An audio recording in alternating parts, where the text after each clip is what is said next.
فعجبا لمن يقنط وعنده لا حول ولا قوة إلا بالله، وعجبا لمن يقلق وعنده لا حول ولا قوة إلا بالله، وعجبا لمن استثقل شيئا أو استبطأه وعنده لا حول ولا قوة إلا بالله.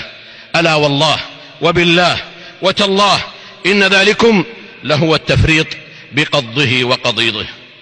ثم اعلموا يا رعاكم الله أن ثمة أقواما يخطئون مع هذه الكلمة العظيمة خطأين بينين.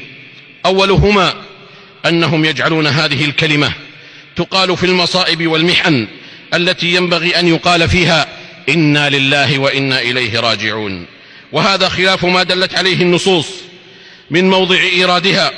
فقد قال شيخ الإسلام ابن تيمية رحمه الله: وذلك أن هذه الكلمة أي لا حول ولا قوة إلا بالله هي كلمة استعانة لا كلمة استرجاع، وكثير من الناس يقولها عند المصائب بمنزلة الاسترجاع ويقولها جزعا لا صبرا. انتهى كلامه. وأما الخطأ الآخر عباد الله فهو إهمال بعضهم وتساهلهم في نطقها إما جهلا أو كسلا فيقولون لا حول الله، وفي هذا إخلال كما لا يخفى، حيث لا تحمل إلا معنى النفي وحسب، وهذا خطأ ظاهر.